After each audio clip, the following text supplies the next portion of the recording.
India के चांद पर पहुंचने के बाद हर पाकिस्तानी के जहन में ये सवाल तो जरूर आया होगा कि पाकिस्तान ने अब तक चांद पर जाने की कोशिश क्यों नहीं की, या फिर पाकिस्तान का कोई स्पेस मिशन हुआ भी है या नहीं। लेकिन उस वक्त आपका रिएक्शन क्या होगा जब मैं आपको बताऊंगा कि पाकिस्तान पूरे एशिया में 3rd नंबर पर और ग्लोबली 10th नंबर पर है जिसने अपना सैटेलाइट स्पेस में भेजा। जी हाँ, ये बिल्कुल हकीकत है, और ये भी कि पाकिस्तान अब तक बहुत सारे सक्सेसफुल स्पेस मिशन कर चुका है। यकीनन आप हैरान होंगे, लेकिन अगर हमने इतने सारे मिशंस किए हैं और हम ग्लोबली 10th नंबर पर भी हैं, तो अब हमारी स्पेस एजेंसी क्या कर रही है? आखिर हम इंडिया से क्यों पीछे रह गए? चलें इन सवालों का जवाब ढूंढने के लिए थोड़ा सा पीछे चलते हैं।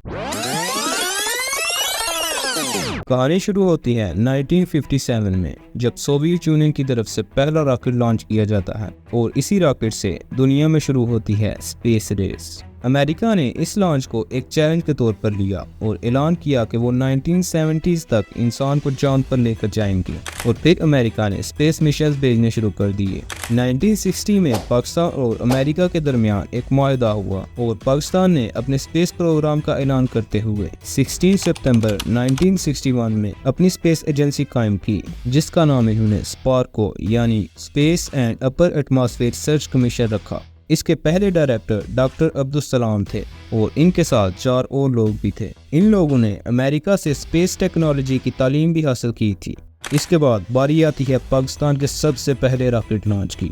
1962 में पाकिस्तान एक रॉकेट लॉन्च करता है रहबर 1 के नाम से, और इसी लॉन्च से पाकिस्तान पूरे एशिया में अपनी 3rd पोजीशन और ग्लोबली 10th पोजीशन अपने नाम कर लेता है। ये रॉकेट अपर एटमॉस्फेयर में साइंटिफिक रिसर्च के लिए डिजाइन किया गया था। 1962 से लेकर 1972 तक पाकिस्तान ने 200 से भी ज्यादा सक्सेसफुल रॉकेट्स लॉन्च किए हैं, लेकिन इतना कुछ अचीव करने के बाद भी हम इंडिया से पीछे क्यों रह गए?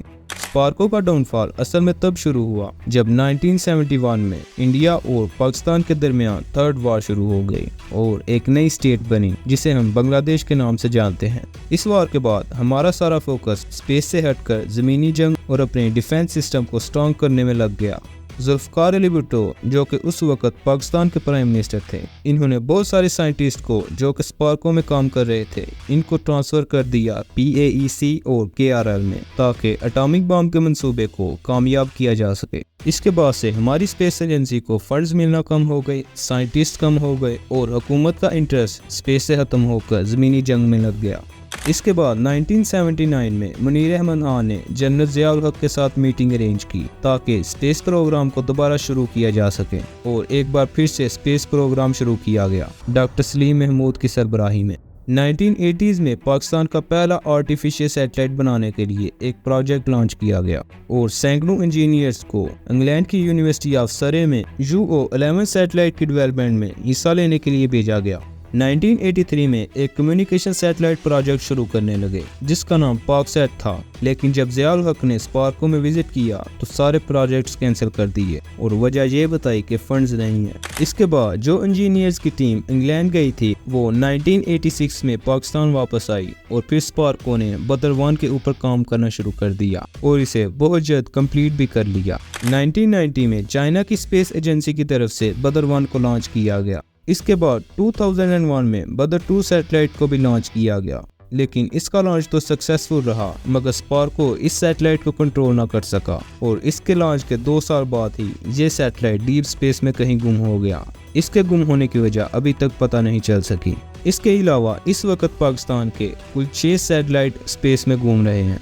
ये थी पाकिस्तान की स्पेस की कहानी। हमने अपनी स्पेस एजेंसी को खुद ही तबाह किया है, कभी फंड्स का बहाना बनाकर, कभी इंजीनियर्स को वहां से हटाकर और कभी हुकूमत के लैक रिस्पांस की वजह से। पाकिस्तान और इंडिया का कंपैरिजन नहीं किया जा सकता।